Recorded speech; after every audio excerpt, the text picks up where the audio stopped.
ከባድ ነው ላንቺ እናቀር? ከባዱ ነገር መንገር ነው ለን አባታችሁ የለም በህይወት ማለት ብሎ መናገር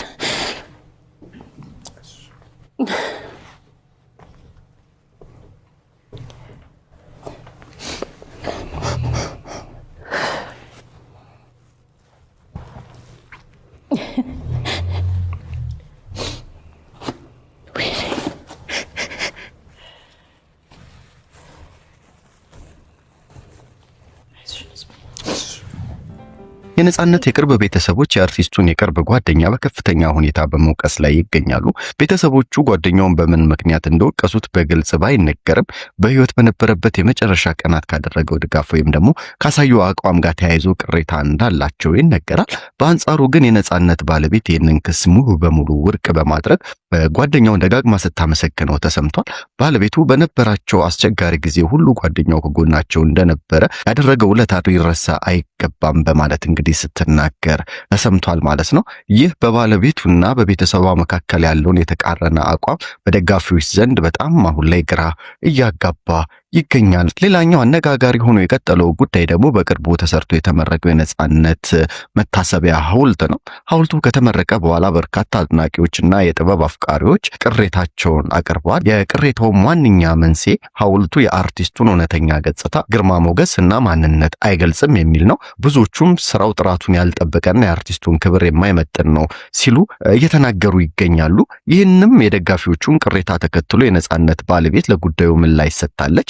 ባለቤቱ በሰጠችው ማብራሪያም ሐውልቱ የተሰራበት ሂደትና ያጋጠመው ተግዳሮቶችን በማንሳት ደጋፊዎች ነገሩን በበጎ እንዲያዩት ጠይቃለች። ስራው ፍጹም ላይሆን እንደሚችልም ብታምንም የተደረገውን ጥረትና የታሰበበትን መልካም ዓላማ ግን ማየት መልካም እንደሆነ እየተናገረች ትገኛለች። በሂደትም መስተካከል እንደሚገባው እሷ ራሷ እንደምታምን እየተናገረች ይገኛል ማለት ነው። ብዙዎቹ ሐውልቱን ከሱ ይልቅ የተለያዩ አርቲስቶችን ይመስላል እያሉ ቅሬታቸውን ሲያቀርቡ ተሰምቷል ነው። ይሄንን ጉዳይ ዛሬ ያነሳ ነው የነጻነት ወርቅነህ ባለቤት በአንድ ሚዲያ ላይ ቀርባ ቃለ መጠየቅ መስጠቷ እንግዲህ ታወቃል ማለት ነው። ታሙ ሞተ መባል አልፈልግም፣ እየሰራው ህዝቤን እያሳኩኝ መሞት ነው የምፈልገው። ይህ ብዙዎቻችንን ልብ ውስጥ የማይረሳ አሻራ ጥሎ ያረፈው የውዱ የአርቲስት ነጻነት ወርቅነህ የመጨረሻ የልብ ትርታና ለኪነ ጥበብ የነበረው መስዋዕትነትን መግለጫ ነበረ። በኢቢኤስ ቅዳሜን ከሰዓት የሻይ ሰዓት ፕሮግራም ላይ የቀረበችው የነጻነት ባለቤት ወይዘሮ ንጹህ ዘር ቆይታዋ እጅግ ልብ የሚነካ ነበረ። በከባድ ናፍቆት የተሞላና ብዙዎቻችን የማናውቃቸውን አዳዲስ የቤት ውስጥ እውነታዎችን ፍንትው አድርጎ ያሳየ ፕሮግራም ነበረ ማለት ነው። ንጹህ ዘር ለባለቤቷ ሐውልት ምርቃትና ለ80ኛው የቀን መታሰቢያ ከቆየችበት አሜሪካ ወደ ሀገር በመጣችበት ወቅት ነው በስቱዲዮ ተገኝታ ይህንን ጥልቅ ስሜት የሚቀሰቅስ የህይወት ጫወታ ያካፈለችው። እንደሚታወቀው ከዚህ ቀደም ንጹህ ዘር አሜሪካ ገና ከለቅሶ ተመልሳ አሜሪካ እንደሄደች ከአንድ ጋዜጠኛ ጋር በቀጥታ በስልክ ገብታ ውይይት ስታረግ እንደነበረም የቅርብ ጊዜ ትዝታችን ነው። ከዛ ውጪ የተቀረጸችበት ወይም ደግሞ ሚዲያ ላይ ቀርባ ሐሳብ አስተያየት የሰጠችበት የትኛው ሚዲያ እንደሌለ እሷም ተናግራለች ማለት ነው። የነሱ የፍቅር ታሪክ የተጀመረው በኪነ ጥበብ መድረክ ላይ ወይም ደግሞ በታዋቂነት ማማ ላይ ሳይሆን በሰፈር ውስጥ በድንገተኛ ሐዘን አጋጣሚ ነው። የሚገርመው ነገር ንጹህ ዘር ከነጻነት ጋር በ1997 ዓመተ ምህረት መጀመሪያ ስትተዋወቅ አንድም የኪነ ጥበብ ስራውን አይታ አታውቅም ነበር። እሱ ደከመኝ ሳይል ያለማቋረጥ ሲያወራ እሷ ደግሞ በጥሞና ስታዳምጠው ያ የቅንነትና የጓደኝነት ጅማሬ በኋላም ወደ ጽኑ ትዳርና ወደ 3 ልጆች በረከት እንግዲህ ተሻግሯል ማለት ነው። ስለ ባለቤቷ ስታወራ የነበራት ስሜትና የተናገረችበት ቃላት በትክክልም የትኛውንም ሰው ልብ የሚነካ ናቸው። አንቺ የትኛውን ሙያውን ታደንቂለታለሽ ተብላ በጋዜጠኞች ስትጠየቅ የሰጠችው ምላሽ በእውነት ልዩና ጥልቅ ፍቅርን የሚገልጽ ነበር። እኔ አድናቂው አይደለሁም፣ የኔ የህይወት አጋሩ አማካሪው ጓደኛውና እውነተኛ አፍቃሪው ነኝ እንጂ ስትል በትዳር ውስጥ የነበራቸውን መተሳሰብ ገልጻለች ማለት ነው። ነጻነት በስራው የህዝብ ቢሆንም በቤቱ ውስጥ ግን ፍጹም ቀን ሁሉንም ነገር የሚያቀል አፍቃሪ ባልና ለልጆቹ ደግሞ እጅግ ልዩ አባት ነበረ። ከአሜሪካ ወደ ሀገር ቤት በሚመጣበት ጊዜ ልጆቹ እሷን ዞር ብለው እስካያዩ ድረስ ከሱ ጋር ተደራርበው ይጫወቱ እንደነበር ያንን የደስታ ጊዜ በትዝታ እንደሚያጣጥሙትም እንግዲህ ገልጻለች። በተለይም በትዳር ህይወታቸው ውስጥ በነበራቸው መደጋገፍ ስታስታውስ የመጨረሻ ልጃችንን ኤልያምን ባረገዝኩበት ወቅት እሱ ራሱ ምግብ እየሰራ ያበላት እንደነበርና ሳይነግራት የሰራትን ጣፋጭ ምግብ ትመገብ እንደነበር እንግዲህ በፈገግታ ተሞልታ ስትናገር አድምጠናታል። የቀለበት ስነ ስርዓታቸው እጅግ ፈጣንና ቀላል የነበረ ቢሆንም እንደ ሜሮን ጌትነትና አዳነች ወሌ ያሉ ታዋቂ አርቲስቶች የተገኙበት ታላቅ መድረክም ነበረ። በአሁኑ ወቅት በአንገቷ ላይ ያደረገችው ቀለበት ላይም የነጻነት ስምና ዓመተ ምህረት የተቀረጸበት ሲሆን የሱም ደግሞ የንጹህ ዘር ስም ወይም ደግሞ የባለቤቷ የሷ ስም ተቀርጾበት እንደነበረ የማይረሳ ቃል ኪዳን ቀንን ስትናገር እንግዲህ አጋርታለች ማለት ነው። ሰሞኑን በቆመው ሐውልትም እኛም ቀደም ብለን በላይ ልናነሳላችሁ እንደወደር ነው ሰሞኑን በቆመው የሐውልት ምርቃት ዙሪያ ስለነበሩ የተለያዩ አስተያየቶችም በካሜራ ሲታይ ይከብዳል ግን ይስተካከላል ስትል በወደ ሰፊነት ተናግራለች። በተለይም ስለ መጨረሻው የህይወት ቀናትና ስለ ህመሙ ያነሳችው ነጥብ የነጻነትን የሙያውና ለህዝብ የነበረውን ፍቅር ፍንትው አድርጎ የሚያሳይ ነው።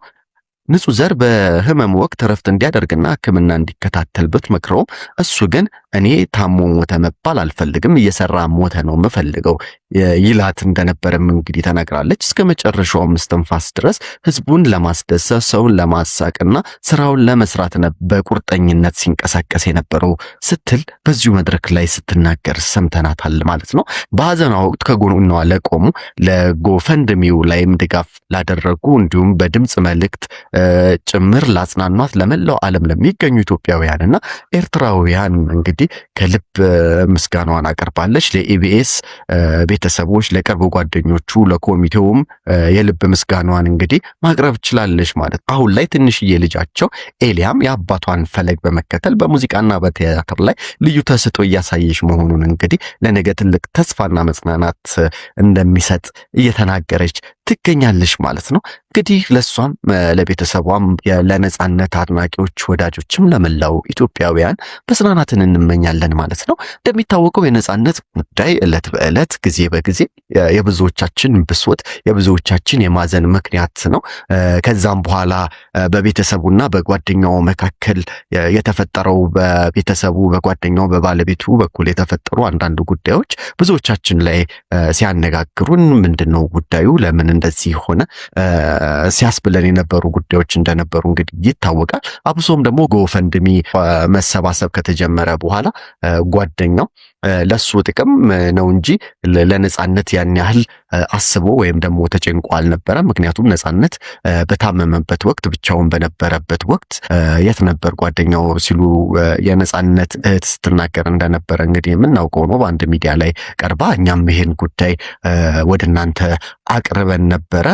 ከፈለጋችሁ ይሄኛውን ከላይ ያለውን ቪዲዮ መመልከት ትችላላችሁ ማለት ነው። ማስቀምጥላችሁ ወይም ደግሞ ከታች ዲስክሪፕሽን ላይ እሱን የቪዲዮ ሊንክ አስቀምጥላችኋለሁ ገብታችሁ መመልከት ትችላላችሁ ማለት ነው።